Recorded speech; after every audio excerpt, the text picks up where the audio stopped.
Attention listeners, AfterSight's annual hike is coming up on July 27th. It was a really good experience for me. Visit aftersight.org/hike and become an audio trekker today. That hike today gave me so much courage.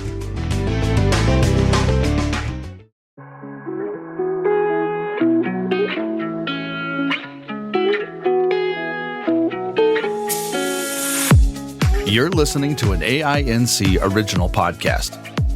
We believe you don't have to do life without a compass.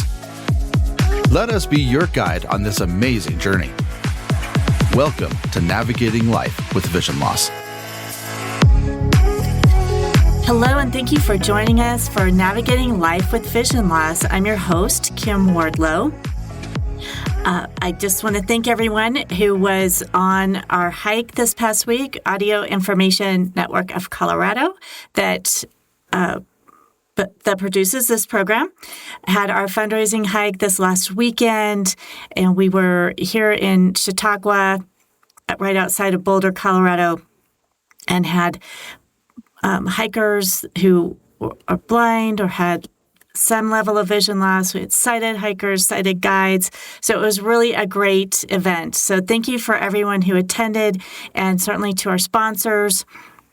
It was a fun event, and we'll be doing it again next year. So stay tuned for that. So today we're continuing our month of talking about leisure activities, and so much, especially in the summer, what we do and other places too, but I think in Colorado there's a lot of emphasis on outdoor activities. So we're looking at another outdoor activity. Again, today we're looking at golfing. And we're going to be joined by Mark Arnold, who is with American Blind Golfers. So, Mark, thank you so much for joining us today. Well, thank you for having me. Any opportunity to speak about the game, I'm up for. Great. Well, I always start by asking folks, obviously, we'll be talking about your experience with golfing and those types of things, but I always like to start and ask guests if there's anything that they could share, willing to share with our listeners, maybe something that people wouldn't know about you or expect about you, something that's different. Well, when I was in college, and certainly legally blind at the time, I went skydiving. So that was one of the more unusual things I've done over the course of my life. That's exciting. Did you enjoy it? Yes, if it wasn't so expensive and I wouldn't get so much grief from my now wife, with kids and a granddaughter, I think those days are long gone. Right. I had a cousin who did a little bit of skydiving. She really enjoyed it. But once she had kids, she's like, oh, maybe I shouldn't be doing this now. So. Responsibility takes over. Yep. So, Mark, can you tell us a little bit about your vision loss story and how you started playing golf? Is this something you've done, since you were a kid? I know sometimes kids get into it because of their parents, but other folks, it's further down the road as they're in their careers and things, they take up golf.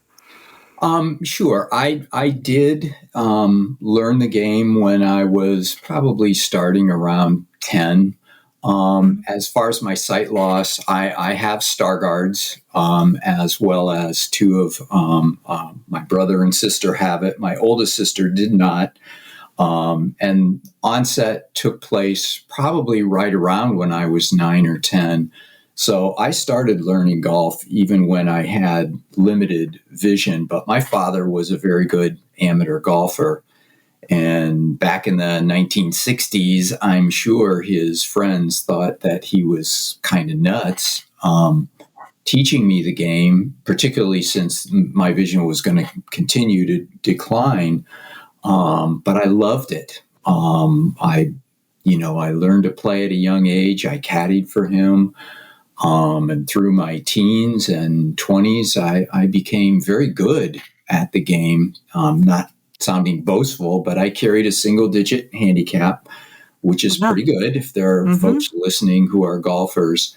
But as my vision continued to decline, I wasn't competing with my buddies as well as I used to, and I sort of stumbled on blind golf and got involved. And for the last 20 years plus, it's certainly been a very integral part of my life. For someone listening that might be interested in golf, I know we have a wide range of listeners. So we have folks who have had vision loss from birth or a young age, like yourself, that may be interested in golf and already have vision loss. And I know we have lots of listeners who are older and may have played golf for years, but now they've lost their sight and they're unsure about how they would continue to play or getting back on the golf course. Do you, what should people be aware of, or do you have advice for people in those different situations? A couple things I would say is that the majority of people that are playing, blind and vision impaired golf typically have played golf at some point earlier in their life, either with much better vision or with normal vision. But I will add there is a person, Phil Blackwell, who I consider the best totally blind golfer I've ever met. Phil never took up the game until he lost his sight. So it can be done. But just a couple basic things starting out. The most important person in the game of blind golf is your coach or your caddy, if you want to use that term, and to have a consistent person that can assist you to learn the game and play the game is just vital to being consistent at learning the game. And if you're just exploring it, if you have someone that's willing to help you, I would say step one is to seek out a PGA, a professional golfer in your area that teaches the game, and let them work with you with your coach so that your coach can help, translate the information that a PGA professional might be trying to give you visually and not in tune to making everything verbal. But learning the game the correct way and having a consistent coach is vital. It is the difficulty, I think, with golf as far as blind and vision impaired folks go, is that it's just one of those games that you're going to really struggle with at the beginning. Sometimes I draw an analogy between chess and tennis. Nobody starts out and you would be able to do those the activities and be good at it. It just takes time to learn the game. But it's a game it's filled with repetition. And once you can develop the feel and grasp the concepts of the swing, it can be done. And I've met so many blind golfers from across the world, and there are some that are extremely adept at what they do. They play extremely well. Well, I would imagine even if you've been playing golf, to then approach it with some level of vision loss, especially if it's a more extreme level of vision loss, you would have another learning curve. Even if you know the game well, you'd still need to be patient with yourself too, and work with somebody. It is a transition. It is a difficult transition, but most people that play golf, if you get hooked, you want to keep playing. And even though it may be frustrating as your vision deteriorates, you can adapt and still continue to play. There's a video demonstration with my fellow national director where he's being interviewed on our websites. And, he was a very accomplished golfer before he lost his sight. And he said when he decided to quit it was because he could no longer get the thrill of watching the ball fly through the air and land on the green.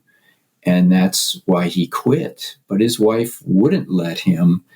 And he said once he started to learn the techniques of blind golf, he just was exhilarated to play again. And he is now one of the best B2 golfers in the world. Wow. Can you speak a little bit more to the techniques of blind golf? I know individuals that may be familiar with other types of adaptive sports, such as beep ball or even hockey, where a puck or a ball is making a sound. My understanding is that's not the case in golf. So what are the techniques that a blind person would use that's playing golf? Okay. Maybe to answer that in a different realm, maybe I'll just go through in a very brief way how I would go about hitting a shot with my coach. So first of all, there truly are no adaptive pieces of equipment. The ball does not emit a sound. People are not tapping the cup or hitting a flag stick or anything to give you something to hone in on. But first and foremost, we cannot play without a coach. The coaches begin as we walked up to a shot, and I'll give a general example. So let's say we're lucky enough, we're in the fairway, we're 150 yards from the green. So as we get ready to hit the shot, my coach Randy will say, we're 150 yards out. He may or may not say if there is a bunker that's going to be in play or water. He may say if the pin is in the front of the green or the back of the green, but he'll at least let me know the yardage. And very quickly, between the two of us, we'll decide on what club we're going to hit. And then for me, because I have a little bit of residual vision, he will stand in front of me, and with the club, he will point to the target. Now, that's just an initial alignment for me. So I can then get myself in an initial position, but Randy will take the club head as it's the club is in my hand, but he will take the club head and put it directly behind the ball. And he will hold it firm, and that is my key to know that's where I need to be set up. So I will take my full grip. I'll make sure my legs are in the right position, because we can't touch the ball. You are not allowed to touch the ball until you make the shot. And so when he gets up, he'll take a couple paces back behind me, just make sure we're lined up where he wants to go, and he'll say, looks good. And once he says looks good, that's my key to go ahead and start my swing and hit the ball. With a totally blind player, it's kind of hard to verbalize it, but many times they will take a golf club and hold it parallel to the ground and face their golfer, and then move them into position so that they are in the right stance to begin the procedure, like I just mentioned about putting the club behind the ball, making sure it's in alignment, and then go through the swing. But in a nutshell, our coaches are just getting us in the position to make the swing. So not oversimplifying it, but once a person can get the grasp of the golf swing, and they can begin to swing the club the way it's intended, then it's all in the coach's hands to get us in the position to get ready to make the swing and hopefully get a good result. Yeah, so that sounds to me very similar maybe to a sighted guide on a hike or skiing, or somebody that gives you that information. So you're still doing the activity yourself, but they're giving you that information about your environment that you need. And for those that are not familiar with the game, and particularly to those who do know the game and love it, you know, as a golfer, you know instantly when you strike that ball. Probably 90% of the time, I can sort of predict what the outcome is once I hit the ball. So you get an incredible amount of positive feedback when you've done it correctly. I mean, there is nothing, for those that are golfers, there's nothing like the feel of a well-struck golf shot. And as you're learning, you'll develop that feel, and you'll also develop a feel for, I'll bet I hit that left, or I'll bet I hit that right, or I didn't quite get all of it. That's going to be way short of what we wanted to hit. So there is a tremendous amount of positive feeling and sound as you play the game. Well, thank you for going over that step by step, because I think that's helpful for people to really understand how one would play and how they would interact with the coach as they were playing. I wanted to be sure we took some time to talk about American Blind Golf and how that got started, and just a little bit about your organization as well. Well, I mentioned a little bit ago that I've played golf or played blind golf for a little over 20 years, and originally played with the U.S. Blind Golf Association and was a board member.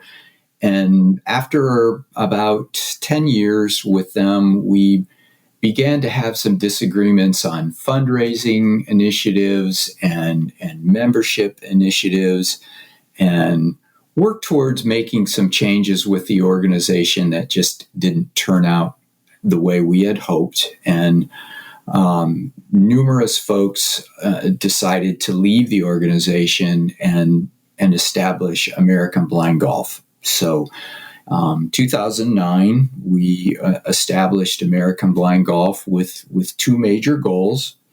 We wanted to have a top-level competition at our two national championships, which our stroke play is in San Antonio and the national match play is here in Ohio, where I reside. And we've accomplished that very well over the last 14 years. We have top-level competitions when we hold our tournaments. But equally, or maybe even more important to us, is the second initiative, which is to use our talents to raise money for charities, particularly site-related charities, but not always. The tournament, the national match play here in Ohio that I host, we support several different adaptive technology scholarship and a couple other site-related charities. But we also support veteran initiatives, particularly Wounded Warriors. So that has kind of been our business model and has worked successfully over the last 14 years. At our tournament here in Ohio, in the pre-interview, I happened to mention one of the things I'm the most proud of, not only in golf, but maybe in my professional life, if you will. We've donated over $400,000 here in Ohio to all our charities, all just by putting on a blind golf tournament that our citizens and patrons from around the area have really supported. So we're very fortunate that we have supporters like we do. My partner, Bruce Hooper, the San Antonio Lighthouse, is the sponsor of our Stroke Play Championship. And I believe last year or the year before, in total, it's over $1 million we've raised for the San Antonio Lighthouse. So that's amazing. So I again in the pre-show interview, I chuckled a little bit and said, I still shake my head when we have our tournament here. We will have a fundraising scramble after the competition, the last day of the tournament, and to think that the local patrons pay $400 or $500 to play 18 holes with us still astounds me. But as a golfer, if people who play golf and are fully sighted, they know how hard the game is to begin with. And to think that people can play with very limited sight or no sight at all, it just astounds them. And when they come, they'll see a lot of bad shots, but they'll see some amazing golf being played. So far, I feel very fortunate. We've been very lucky. And how would a person get in touch with you or your organization if they're interested in that, or how does a person work with your organization if they're not necessarily in Ohio, or local, but are interested in golf? Sure. First of all, the two websites, very easy to remember. Our main website is AmericanBlindGolf.com, and the tournament here in Ohio is Ohio Blind Golf. And there's links where you can send us emails on the Ohio site. My phone number is on there. I don't have any problem in people picking up the phone and giving a call, shooting a text. There are demonstration videos. The same demonstration videos are on both websites. If someone is interested, have someone that's a friend that might be a coach or someone, take a look at the demonstration video. That one, actually, I'm the one playing a few holes where they followed me around and went through the techniques, and they would be able to see how a coach interacts with a player. So those two websites, the American Blind Golf website is woefully a little bit behind, but all the information there is there to send us an email or give us a call. And do you have any recommendations for someone who is maybe trying to find other golfers who are blind or have vision loss in their area? Are there any other more localized types of organizations that you know of? That is the $6 million question.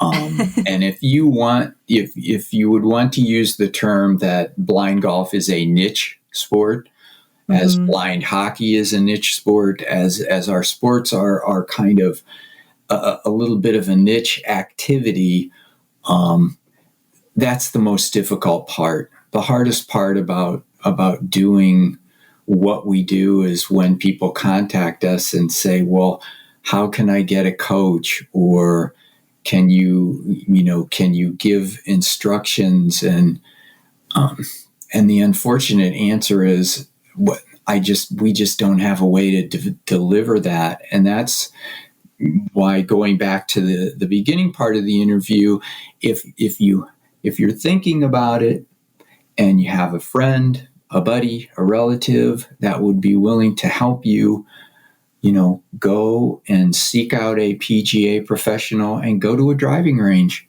and give it a shot.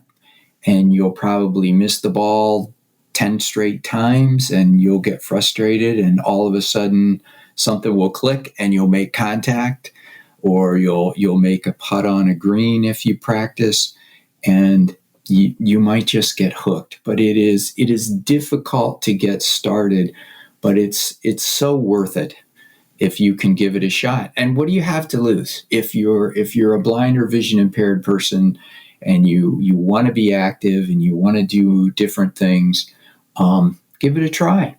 If it doesn't work out, there's all kinds of sports out there, but it just might get you hooked. Yeah. Well, and really just an opportunity to advocate for yourself. And like you said, have a friend or family member go to your local golf course, talk to them about a professional that might be able to help you.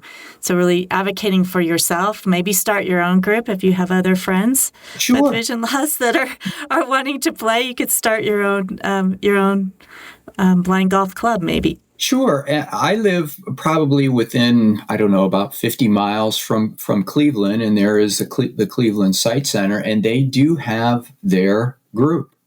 And they probably have 20 people, and they go once a week to a local golf course, and they take some lessons, and they go out and play a few holes. So my guess is if you get in touch with some of the local agencies that provide services to blind and vision impaired folks, you might be surprised to find there are some in your area, that the word maybe just hasn't gotten out. Well, I know golf is very popular, and so I can't imagine if you did a little bit of research and digging, you would find someone, and maybe someone who's been playing and has adapted and continues to play after losing some vision.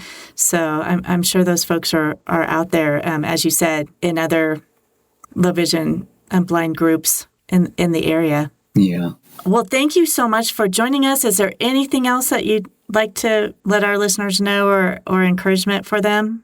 Well, maybe just in a little wrap up, I know that the game of golf has been just very rewarding to me. I was in education for 35 and a half years, and for me to be able to go out and play golf a little bit with superintendents and fellow teachers and other people, it enriched my professional life as much as it did being a leisure activity.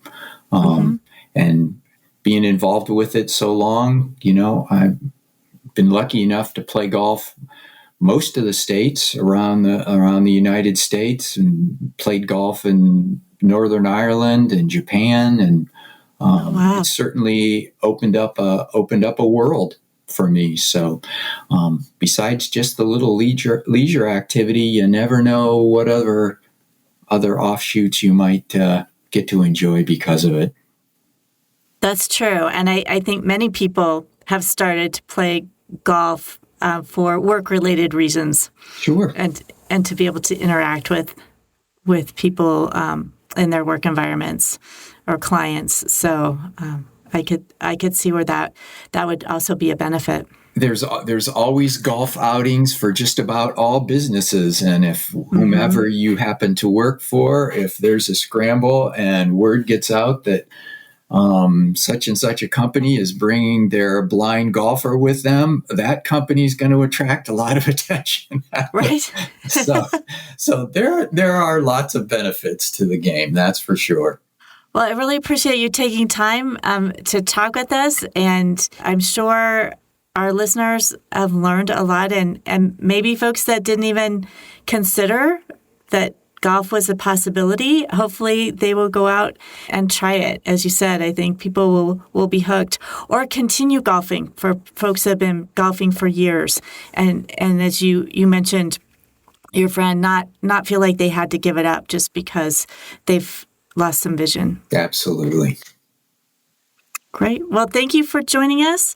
Next week, we are going to be talking with Mike Curtis. He's from Mind's Eye, which is another reading service in the St. Louis area, but they have an extensive adaptive sports program and even a national beep ball tournament. So we're going to be talking with him next week about some of the programs and the things that they're doing there. So we hope that you join us again as we continue talking about sports and leisure activities. We hope that the information that we shared today with you and in our other podcasts help you to navigate your life with vision loss.